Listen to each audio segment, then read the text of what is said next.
Ассаляму алейкум, сіздермен Анар Тулеш. Бүгінгі видеода дәл осындай резинкалы простыняның тігілу жолымен бөлісетін боламын. Өте оңай әрі тез. Сондықтан видеоны соңына дейін қарап, егер каналыма тіркелмеген болсаңыз, тіркелуді ұмытпаңыз. Қыздар, енді өлшем алу қажетпіз. Бізге қанша метр мата керек, соны есептеп шығару қажетпіз. Менің жағдайымда матрасымның ені метр 80, ал ұзындығы болса 2 метр. Енді қалай есептейміз? Мына жағы, менде матрастың төменгі жағы бар ғой, 15 сантиметр, тігіске плюс 5 сантиметр қосамын. Мына жағынан да 15 плюс 5 сантиметрге қосымша береміз. Барлық 4 қабырғасынан да солай қосымша беріп шығамыз.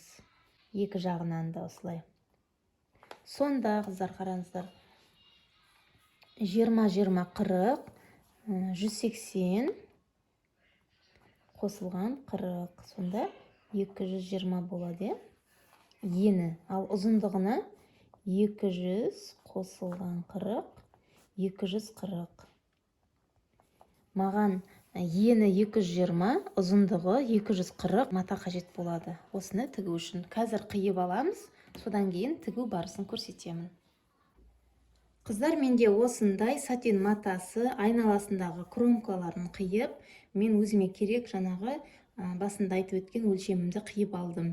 Енді осы барлық осындай бұрыштарынан 17 сантиметрді белгілеп, мен осылай 17 сантиметрді осы 4 бұрышты жерін қиып алып тастайтын боламын. 4 бұрышынан да солай жасаймыз. Енді осы бұрышын осылай етіп қосып тігіп шығамыз. Қараңыздар, мен бүгін белевой шовпен тіккім келіп тұр. Осылай түзу тігіспен тігіп алып, оверлоктап немесе зигзагтап алсаңыздар болады. Бірінші осылай оң бетінен шетінен тігіп шығамыз.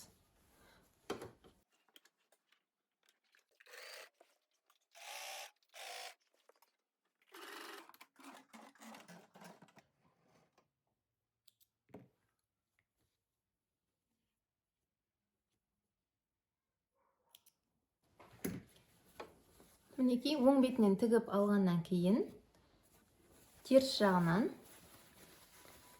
айналдырып, осылай теріске қарай бір үтіктеп аламыз. Осы жерді теріс жағынан осылай 1 сантиметр аралықта тағы да түзу тігіспен тігіп шығамыз.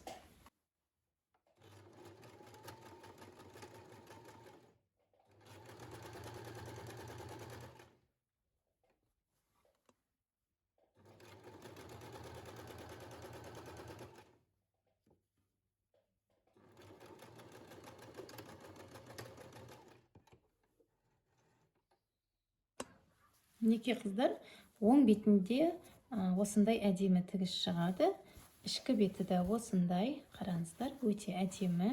Енді осы әдіспен барлық 4 қабырғасында тігіп аламыз. Содан кейін жақсылап үтіктейміз. Қыздар, 4 қабырғасы да тігілді осылай. Енді менің резинкамның өлшемі ені 1 сантиметрлік. Өздеріңіздің қалауларыңызша қалыңдауларында алуға болады. Сол өлшемге қарай осы жерінен енді айналасын 2-ге бүктеп, мен резинкамның өтетіндей осы жерге айналдырып тігіп шығамын. Кішкене жерді резинкамды өткізу үшін қалдырып кетемін. Осылай шетінен айналдырып тігіп аламын да, осының ішіне резинкамды өткізетін боламын.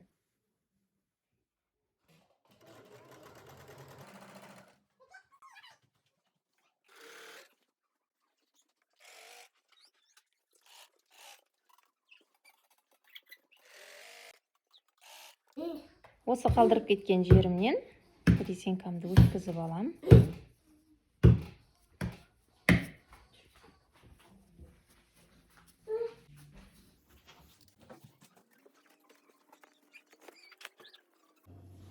Мінекей, қыздар, резинкалы простынямыз дайын болды. Уақытыңызды алмайды, өте тез, оңай тігіледі. Сіздер де тігіп көріңіздер. Егер менің видеом ұнаса, каналға тіркеліп, лайк басуды ұмытпаңыздар. алдағы уақытта бұдан да басқа қызықты видеолармен бөлісіп отырамын.